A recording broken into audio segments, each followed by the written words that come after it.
भाषण हुआ tie tie fish, वही 1 महीने से रटी रटाई बातें।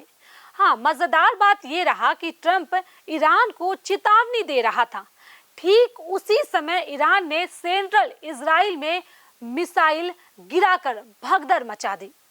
ईरान ने ट्रंप को बता दिया कि तुम्हारे अल्टीमेट को ठेंगे पे रखते हैं, हम किसी झांसे में नहीं आने वाले। आदाब, नमस्कार, आप देख रहे हैं मंथन टुडे, मैं हूं आपके साथ उज़मा। ईरान ने गुरुवार को इजराइल की तरफ मिसाइलें दागी। यह हमला अमेरिकी राष्ट्रपति डोनाल्ड ट्रंप के ऑपरेशन एपिक फ्यूरी पर राष्ट्र को संबोधित करते हुए दिए गए चेतावनी भरे संदेश के तुरंत बाद हुआ।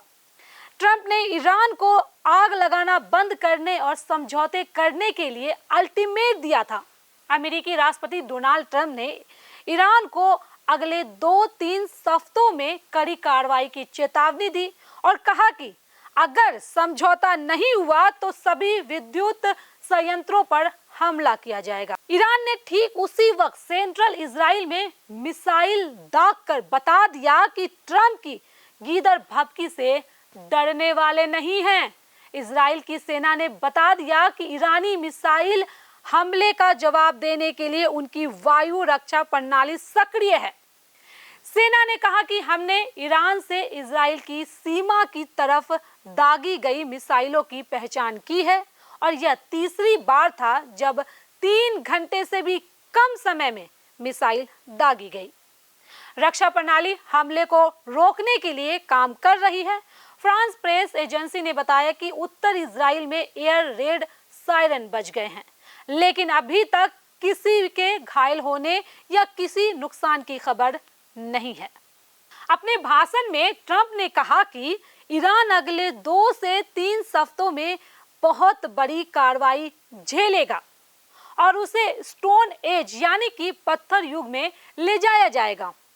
ट्रंप ने कहा कि अब तक हमने जो भी तैयारी की है वह पूरी होने के रास्ते पर है।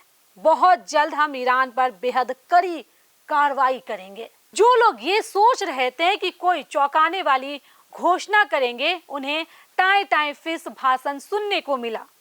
ट्रंप ने ना युद्ध विराम की घोषणा की, ना ही जमीनी जंग लड़ने का इरादा जताया।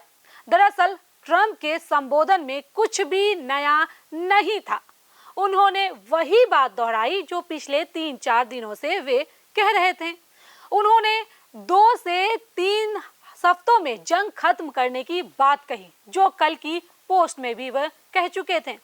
हाँ, पहली बार उन्होंने साफ शब्दों में ये जरूर कहा कि जमीनी जंग नहीं लड़ेंगे, यानी कि जमीनी जंग लड़ने से भाग गए हैं। उन्होंने अमेरिकियों को आश्वस्त करने के लिए ये भी कहा कि लड़ाई लंबी नहीं चलेगी। बाकी उनका संबोधन ईरान की क्षमताओं को नष्ट कर देने के दावे और उसे पाषाण युग में पहुंचा देने की धमकियों से भरा रहा। उन्होंने दावा किया है कि अमेरिका ने हमला करने के तमाम उद्देश्य हासिल कर लिए हैं। सवाल उठता है कि उनके इस संबोधन को कैसे लिया जाए। क्या ये सिर्फ अंतर्राष्ट्रीय बिरादरी इसे किस रूप में देखेगी? क्या उसे नहीं लगेगा कि ट्रंप अभी भी फंसे हुए हैं, कोई फैसला नहीं कर पा रहे हैं? क्या ईरान इसे उनकी कमजोरी के रूप में नहीं देखेगा? क्या वह नहीं मानेगा कि ट्रंप भारी दबाव में है और जंग से निकलने की हड़बड़ी में है? तो चलिए, फिलहाल इस खबर में बस इतना ही। देश दुनिया की ऐसी ही तमाम बड़ी खबरों के लिए बने रहे मंथन टुडे के साथ।